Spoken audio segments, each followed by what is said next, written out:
കവിളൊക്കെ നല്ല ചുമന്ന് തുടുത്തിരിക്കണമെന്നുണ്ടെങ്കിൽ ഞാൻ നിങ്ങൾക്കൊരു പ്രൊഡക്റ്റ് പരിചയപ്പെടുത്തി തരാം. സ്വിസ് ബ്യൂട്ടിയുടെ do it up liquid blush. ഞാൻ ഇത് പർച്ചേസ് ചെയ്തത് പർപ്പിളിൽ നിന്നാണ്. ഞാൻ ശരിക്കും പറയാമല്ലോ, ഞാൻ ഒരു ബ്ലഷ് ലവർ അല്ല. ഞാൻ ബ്ലഷ് അങ്ങനെ ഇട്ടിട്ട് പോകുന്ന ഒരാളല്ല. പക്ഷെ ഞാനിത് എങ്ങനെയുണ്ടെന്ന് നോക്കാൻ വേണ്ടിയിട്ട് മാത്രം പർച്ചേസ് ചെയ്താട്ടോ. പക്ഷെ എനിക്ക് ഒട്ടും റിഗ്രറ്റ് ചെയ്തില്ല ഈ ഒരു പ്രൊഡക്റ്റ് വാങ്ങിച്ചതിൽ. ഭയങ്കര അഫോർഡബിൾ പ്രൈസുമാണ്. ഫേസിൽ ഇട്ടിട്ടുണ്ടല്ലോ നല്ല നാച്ചുറൽ ലുക്കാണ് എനിക്ക് ഫീൽ ചെയ്തത്. ഞാൻ വളരെ കുറച്ചെടുത്ത് അപ്ലൈ ചെയ്യുന്നുള്ളൂ കേട്ടോ, ഭയങ്കര കൂടുതലായിട്ട്. അതായത് ഞാൻ ബ്ലഷ് യൂസ് ചെയ്യാത്തത് കൊണ്ട് തന്നെ ഞാൻ വളരെ കുറച്ചാണ് എടുത്ത് അപ്ലൈ ചെയ്യുന്നത്.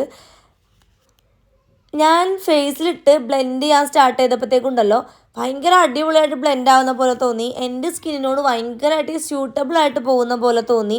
നമുക്ക് അധികം ഓവറായിട്ട് ഇങ്ങനെ ഫേസിൽ ഭയങ്കരമായിട്ട് ഇരിക്കുന്ന പോലെ എനിക്ക് ഫീൽ ചെയ്തില്ല കേട്ടോ. നേരിട്ട് കാണാനായിട്ട് നല്ല രസമുണ്ടായിരുന്നു. അപ്പോൾ നിങ്ങൾക്ക് ഇങ്ങനെ ഒരു നാച്ചുറൽ ലുക്കിൽ നിങ്ങളുടെ ചീക്കും ചിന്നും കാര്യങ്ങളൊക്കെ ഇരിക്കണം എന്നുണ്ടെങ്കിൽ നിങ്ങൾ മസ്റ്റായിട്ട് ട്രൈ ചെയ്ത് നോക്കേണ്ട ഒരു ബ്ലഷ് ആട്ടോ ഇത്. അടിപൊളിയാണ്, നിങ്ങൾക്ക് എന്തായാലും ഇഷ്ടപ്പെടും. പർപ്പിളിൽ സെയിലും കാര്യങ്ങളൊക്കെ നടക്കുന്ന സമയത്ത് പർച്ചേസ് ചെയ്ത് കഴിഞ്ഞാൽ ഭയങ്കരമായിട്ട് ഓഫറിൽ നിങ്ങൾക്ക് ഇത് കിട്ടും കേട്ടോ. അപ്പോൾ ഡീറ്റെയിൽസ് വേണമെന്നുണ്ടെങ്കിൽ ഞാൻ ബയോയിൽ ലിങ്ക് കൊടുത്തേക്കാം, ചെക്ക് ചെയ്തോളൂ. ബൈ.